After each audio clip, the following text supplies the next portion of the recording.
Hello. कहानी का शीर्षक है सिद्धार्थ का गृह त्याग। कपिलवस्तु के राजा शुद्धोधन दयालु और योग्य राजा थे। उनके राज्य में सभी सुखी थे, पर राजा सदा चिंतित रहते थे क्योंकि उनके कोई संतान नहीं थी। राजा वृद्ध हो चले थे। बहुत प्रार्थना याचना के बाद उनके एक सुंदर पुत्र हुआ। उसका नाम सिद्धार्थ रखा गया। सिद्धार्थ बड़ा होनहार बालक था। अल्प आयु में ही उसने विद्या प्राप्त कर ली। समय बीतता गया। सिद्धार्थ अब युवक हो चला था, परंतु हर समय वह एकांत में बैठकर कुछ सोचता विचारता रहता था। संसार के भोग विलास में उसका मन नहीं लगता था। राजा शुद्धोधन ने यह देखा तो पड़ोस के राजा की पुत्री यशोधरा के साथ सिद्धार्थ का विवाह कर दिया। राजकुमारी यशोधरा अतीव सुंदरी थी। कुछ समय बाद सिद्धार्थ को एक पुत्र रत्न प्राप्त हुआ। राजा शुद्धोधन को बहुत प्रसन्नता हुई।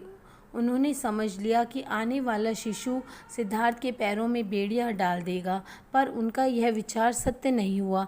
राजकुमार का संसार से वैराग्य बढ़ता ही गया। एक दिन राजा ने सारथी को बुलाया और राजकुमार सिद्धार्थ को नगर भ्रमण के लिए ले जाने की आज्ञा दी। सारथी रथ को सजाकर राजकुमार को महल के पूर्वी द्वार से नगर भ्रमण के लिए ले गए।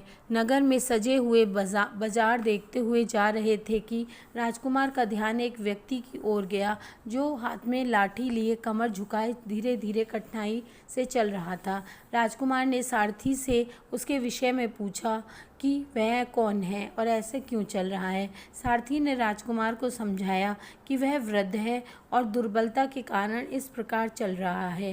राजकुमार यह सब सुनकर उदास हो गए और महल में लौट आए।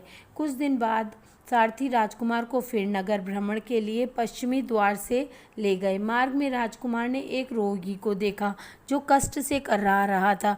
राजकुमार फिर उदास हो गए और महल को लौट आए। तीसरी बार सारथी सिद्धार्थ को उत्तरी द्वार से नगर भ्रमण के लिए ले गए।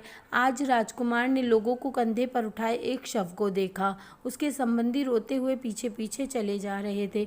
राजकुमार खिन्न हुए और बिना भ्रमण किए ही महल में वापस आ गए।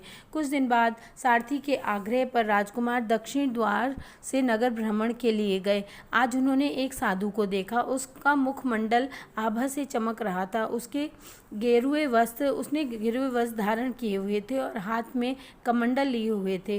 राजकुमार ने सारथी से उनके बारे में पूछा। सारथी ने बताया कि वह एक साधु हैं।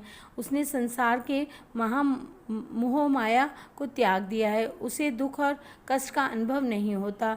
राजकुमार ने भी संसार के आकर्षण को त्याग कर मन में साधु बनने का निश्चय कर लिया। एक रात को वे पत्नी यशोधरा और पुत्र राहुल को सोता हुआ छोड़कर महल से चले गए। वन में जाकर उन्होंने तपस्या की और महात्मा बुद्ध कहलाए। धन्यवाद।